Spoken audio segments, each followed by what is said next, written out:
Hi everyone, thanks for joining us. I'm Taylor Smith, part of the Bridgecrew team, and I'll walk you through a demo of the Bridgecrew platform and its integrations across the development lifecycle.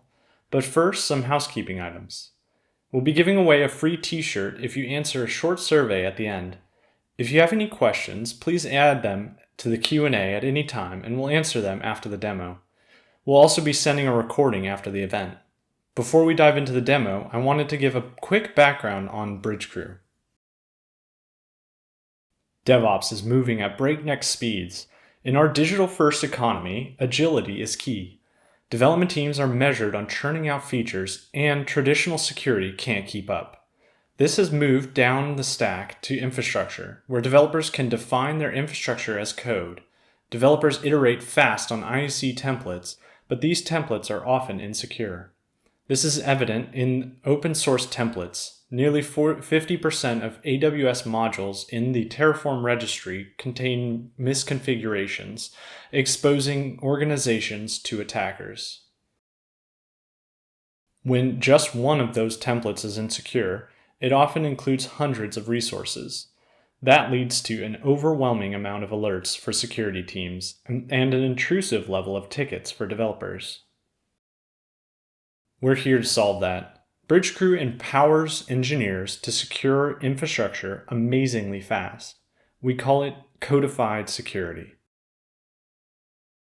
Bridgecrew identifies misconfigurations leveraging our library of hundreds of policies, sourced from compliance frameworks like CIS, and from community of open source contributors.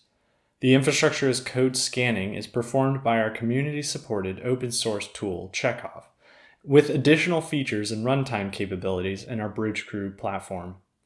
We automatically identify misconfigurations in infrastructure as code templates and at runtime.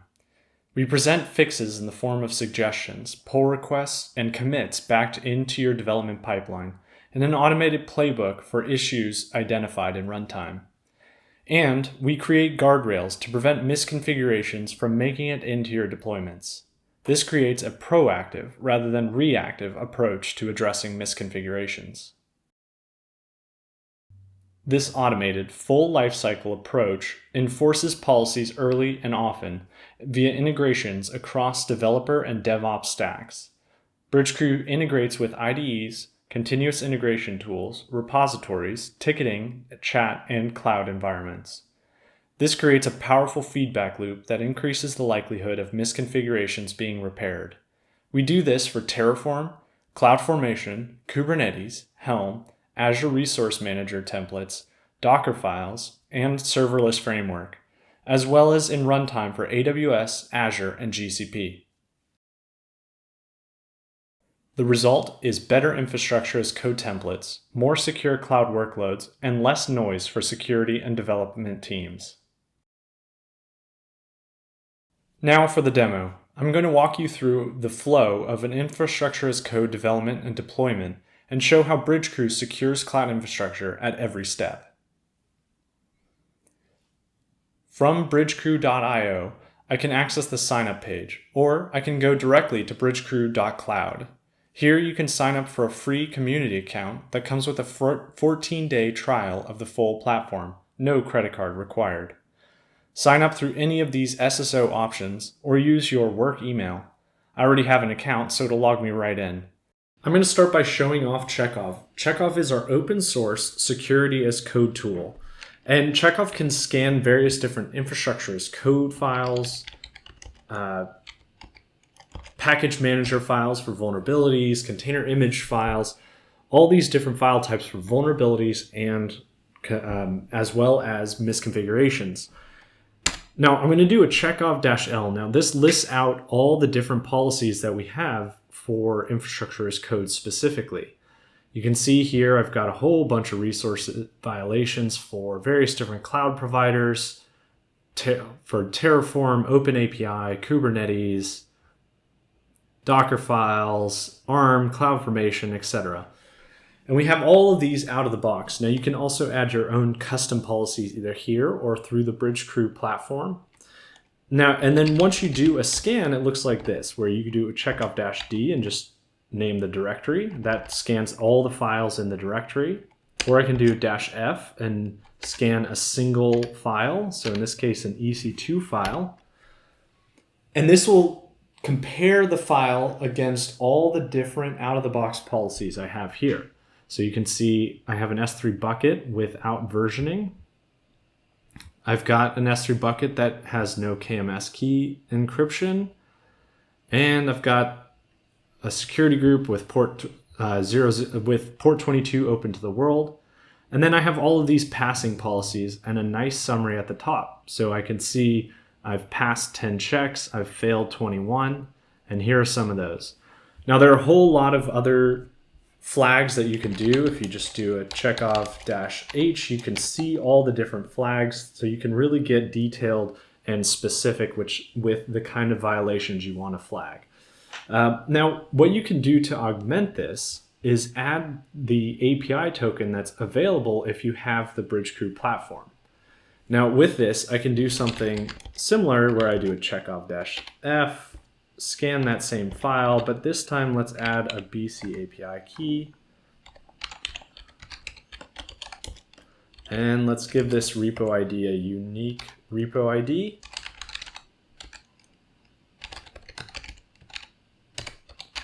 And run that scan. Right away, you're going to notice a slight difference in the results. So it's going through, it's scanning again. There's now a link at the bottom that will take me into Bridgecrew to show off these findings in Bridgecrew itself. And now I'm going to show that off later, so we're not going to look at that now.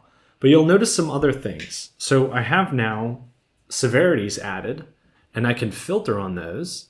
And I also have custom policies that were added in the platform. And I'll show what that looks like in a second. So with this, I could do the same scan, but this time filter with high. So doing this will only find violations that are either high or critical, rather than all the medium and low violations. And this way you can get really fine grained about what policies are hard fails versus soft fails in your pipelines. So that's Chekhov. Now I'm going to switch over to our IDE integration. This is VS Code. We also integrate with IntelliJ and PyCharm. But in here you can see that there's some differences from maybe if you've opened up a vanilla VS Code, where you can see at the bottom, Chekhov has scanned this file. I've got that ec2.tf file open again. And here I have an AWS instance resource in Terraform. And like spell check, it'll tell me that I have violations. So I've got the severity here as well as the violation. So I've got unencrypted launch configurations. I don't have detailed monitoring. I can click on these links for more detail, or I can do a quick fix. And doing a quick fix, I can either generate a skip command, so I can say, hey, that policy doesn't apply to this resource, or maybe I'm just lazy and I don't care. Of course, with the platform, you can skip those policies, so there's no bypassing. But I can also do an apply fix. So with that, it automatically adds the line of code that will fix the issue and pass the policy. That way, if I'm a developer, I don't have to go through and research a whole bunch of things. I have that fix right there in front of me, easy. Now, let's say I'm a developer and I'm adding a new file in here that's just a simple S3 bucket. I add it in here and hit save. And let's just call it s3v2.tf and save that.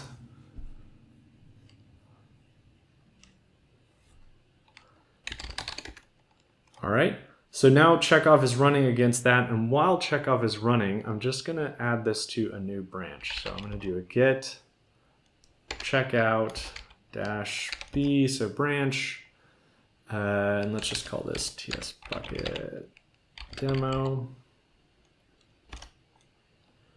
All right, and now you can see that while I was typing that out, Bridgecrew has found all of these different violations. I can do a quick fix again. Oh, and even in the new version of the AWS Terraform provider, where you've split S3 buckets and configuration resources, we're able to provide that quick fix. Now I'm going to add this to my repo, so I'm going to do a git add, and then I'm going to do a git commit with the message add s3 bucket. So one file changed, that's great. Now let's do a git push to the origin. Let's do the branch we're on. All right, so that should be good to go. Let's open that up.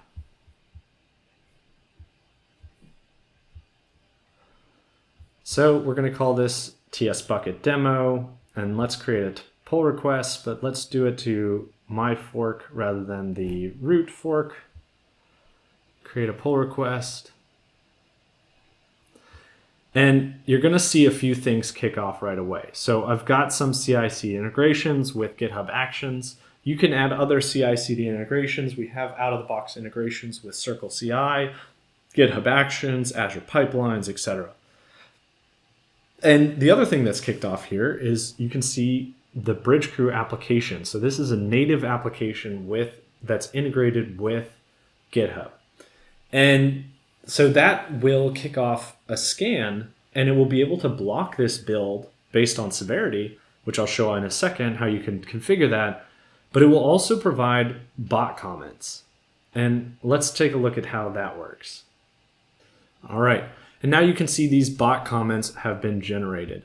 So from here, what we're going to do is we can see all these different bot comments, and they are telling me various different violations. So Bridgecrew has gone through my addition and said, okay, you have a critical misconfiguration here. Ensure retention period is higher than 0. If I open that up, I can get more details. It will even tell me how to fix it in some cases. So this one right here, it says, make sure that versioning is enabled. It will provide the line of code that will add versioning. So I can see a description here as well as relevant benchmarks, and I can just go ahead and commit this. If I scroll down all the way to the bottom, you can see where it was updated, and clicking on that, we can see that that commit added some more code automatically on my behalf. So now I have versioning enabled.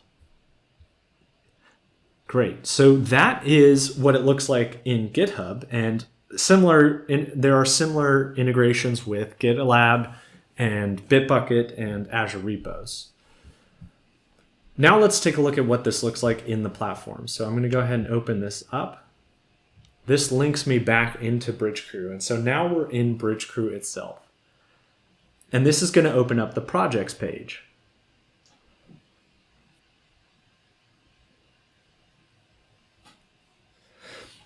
Now this is opened up the projects page for my branch, TS bucket demo. I can also view the master so I can see what the scan looks like for my entire repo. But here I just want to point a few different things out. So I can see I can filter by either passed or suppressed or errors. I can filter by category of the misconfiguration. I can filter by severity or by tag. I can also do a generic search, so I can search for key terms or policies or resource names, etc. And from here I can suppress a specific policy for this pull request. And I can also see how many different issues, a nice summary up here. Now I'm going to go to the view master. Now from the master branch, you can see here I've got a whole bunch more capabilities. So from here you can see I've got my violations also for my go.sum package manager file, so you can see some vulnerabilities in here. But I'm going to take a look at the same misconfigurations I had found in the AWS section. And so you can see all the different violations that are in here. And for many of these, we'll suggest a change that will fix it. So I could do a fix and submit. And what that's going to do is open up a pull request back to my repo with that change. So that's another way you can automatically remediate your code, but still fit into developer processes. And now that PR has opened, I can go ahead and open that. You can see a PR was opened to fix that issue. The file's changed. You can see is adding these lines to ensure that there is a bucket for logging added. All of that is added automatically on my behalf. Now, a few other things you might have noticed here is we have a whole lot more metadata information here. So let's go again to the AWS section. And you can see about, so some of these like this S3 bucket, I've got a lot more metadata available. So I can see that the bucket name, the ACL, the versioning, whether has force destroy, the various different flags, and then an audit history. I also have here the git blame data. So I have the last modifier, Barack, and I could filter on that. So I could say only show me things that John has edited. And that way I'm able to target just specific developers and teams with the fixes that are relevant for their team. Now, the other thing that I can do from this page, and you might have noticed this as I was scrolling through, is I can find various different fixes in two different formats. Now, fixes come in those two different formats. One is where it's a standard fix. If you have an ACL that is public read, you should turn that to private. Easy. Every ACL that's public read should be switched to private unless you want to suppress that. But there are some fixes that are not that straightforward. So if I turn on this automated fix filter, you can see all the different policies that have automated fixes. Some of these fixes are actually smart fixes. And what a smart fix is, so here's an example here. Backup retention period. A backup retention period should be greater than 0. So this is a failed resource. But that could be 15, that could be 300. How do you pick the number? What we'll do is we'll look at past times you've passed the policy, and we'll suggest that in the future. So 50% of past times that I've failed this specific check, I've used 15 days as my retention period. So now I can provide that as the fixed suggestion. All future times that I only include a backup retention period of 0, suggest 15. And that way it's really easy to fix. And it's now we are able to provide a lot more fixes than a static yes, no, or if this, then that type fix scenario.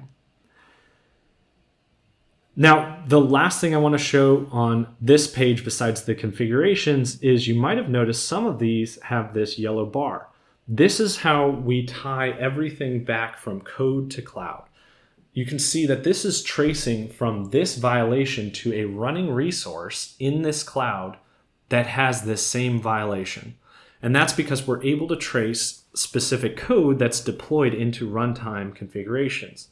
And that also enables you to find things in the cloud and fix it in code so you can follow really good GitOps processes. And all of this is configurable. So there's a few things that I want to show in the configurations, like enforcement. This is where I can set the level of where I provide either feedback or actually block and add guardrails. So I can either, for open source findings or IAC findings, I can add a hard fail on critical only, and then a soft fail on medium up, and bot comments on everything. That way I could say, I will give you feedback, developer, that, hey, you have a violation that's low, but I'm not going to block you from merging unless it's critical. And that way you can actually set the level where you're not adding too much noise to developers such that they ignore things, or adding too strict of guardrails such that they try and find a workaround or they give up. So that's enforcements. The other thing I wanted to show here is tag management. So from here, I can manage my tags. And what this is behind the scenes, it's another open source tool we have called Your, where we'll automatically tag your infrastructure as code resources with the specific tags. And that way you can have a Your trace ID, which will automatically add a unique trace ID to your infrastructure as code templates, resources, and information like get org and get repo. And you can add advanced tags where you're able to add tags on certain behavior. So if there's one tag or two tags, you can tag a second tag where I can say, hey, if the get org is Bridgecrew, then also say environment is production. The power of this Your trace really comes into that, what I was showing with that code to cloud tracing, where you're able to trace issues found in the cloud back to the code so you can fix things in code rather than the cloud, which we all know is bad practice. It's instead of making those manual changes, you can trace it back. It also enables what we have, which is called drift detection. And drift detection is this capability right here. So I've gone ahead and deployed this template, which deployed this S3 bucket. And so this right-hand side is my running cloud environment. This left-hand side is the actual code. And you can see someone went through and changed the ACL to public, which is a good thing, except for it's no longer in my code. And so I'm out of sync. And you can see different access were granted that maybe I didn't want to be added. I didn't want to have added. So now I can see that there's a mix of some good, some bad. But let's say it's all good things. I've gone through and I've made this bucket private. I could do fix drift. And what this would do is this would apply the changes on the right, so what I made manually in the cloud, to the left, out to the code that I have. So if I do fix drift, it'll automatically make that change in a pull request back to my repo. That drift is traced back to the runtime environment. So if I'm looking at all the different incidents I have, this is where I have my runtime environments. I'm going to discard that.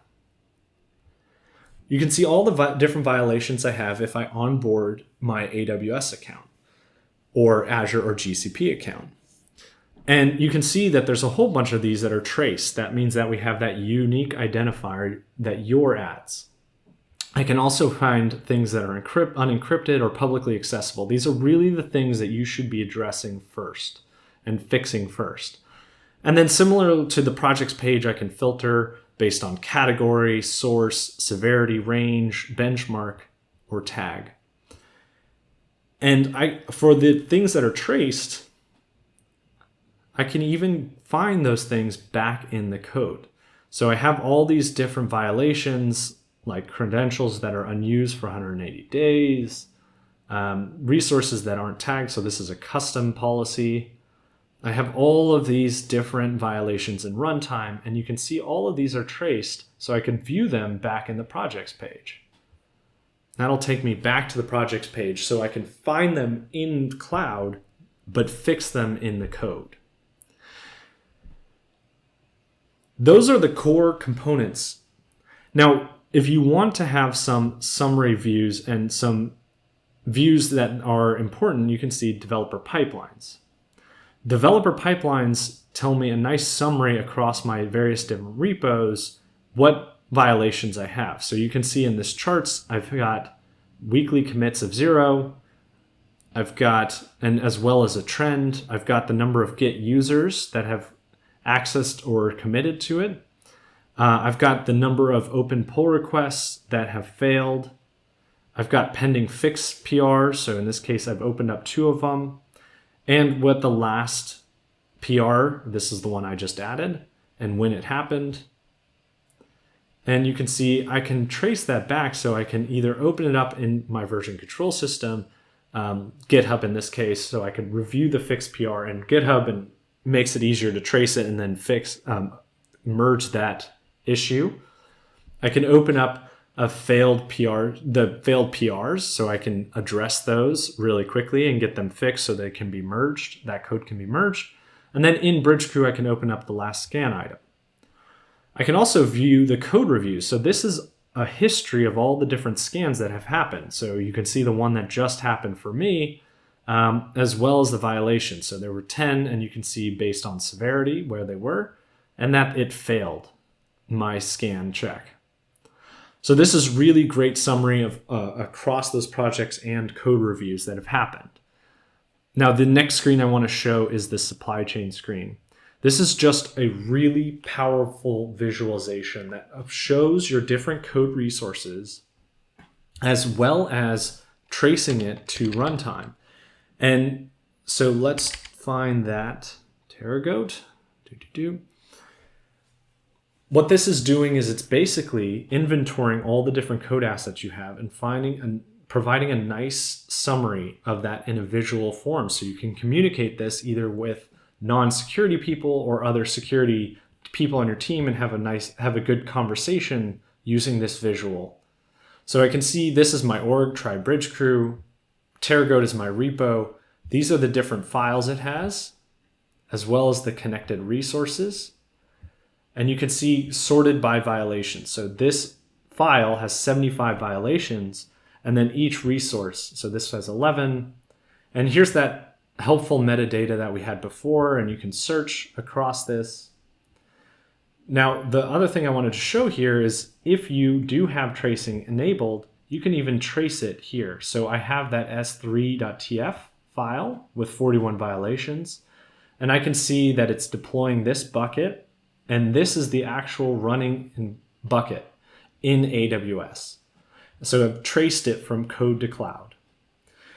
This page also has a really powerful capability right here, which is submit a bulk pull request. And what this does is it fixes all issues. Now I can remove some so it's not all issues, or I can just leave it to all issues and submit a pull request. So it will open up a pull request to fix all of these issues rather than doing individual pull requests for each one. That's if you really want to make sure that everything that's fixable is fixed. The next thing I want to show is the resource inventory. So once you've onboarded that cloud account, I showed you what it looks like in the incidents page to have all those different violations. Here's what it looks like to have just a quick inventory. So you can see all the different inventory of assets you have in the cloud. And you're able to export this so you can see what you can export this to different formats. So you're able to ingest that into your different capabilities or report it out as a PDF. And I can add filters, so I can filter by resource type, accounts, tags, network access, and encryption. So this is just a nice inventory of my cloud assets. And then the second and final page I want to show off is our policies page. Now, I already showed at the very beginning all the different policies that Chekhov has. Now, this is just the same policies in Bridgecrew once they've been platformized, but I also have the connection. So I can see the policy itself and I can filter, but I can also see how many resources I have that have passed it or failed that check. And so I can see there's a whole lot of policies that have tags. I can see I have undersized incidents. So this was a custom policy. So from here, I have a nice view of all my different policies with a summary of violations across them. And I can go in here and see the runtime or code incidents for each. Now I can also create custom policies here. And I can do that in two different ways. I can do it either in YAML with complex logic like ors and ands and nots. And I can do it for all the different infrastructure as code tools out there that we scan. Or I could use a visual editor. So I can just do this all visually. So add tests, select a category. And this just makes it really easy. Framework, Terraform, provider, AWS, benchmark, and then a definition, so I can have all this custom logic. Now, as you're, let me discard that, as you're typing out the code, it also gives you those quick helps. So it doesn't leave you high and dry to just write your code. It helps you autocomplete. So I can say it's general, severity, and it'll help me choose high, provider, AWS, and then I can write the different policies. And I can test it against my onboarded repos. So that way I can verify that it's actually working as intended. If I test it, in this case, guideline, I need to add that. So you can see here, I'm checking that the instance type either equals T3 micro or T3 nano. And I have a whole bunch of violations here. So I can see I have an AWS instance here, and it's a T2 nano. So it tells me, okay, I know I have this policy and I know I have these violating resources. So I know that this is a good policy or I need to revamp it. Now, the last page I want to show is the dashboard. This is a nice summary of all the different violations I have over time across with different cuts. So you can see I've got 624 active policies. I've got 28,000 unresolved errors. And here's the over time view by severity, by category, by benchmark, etc. So it's a nice summary view of all the different violations I have. So I know how I'm doing over time and how that burn down rate is going. You can sign up for Bridgecrew free, no credit card required, and it comes with a 14-day trial of our full platform. Thanks for joining this demo of the Bridgecrew platform. If you want that Bridgecrew tea, fill out the survey now. I'm going to dive into your questions at this time. Feel free to add any that pop in your head, even as I'm talking.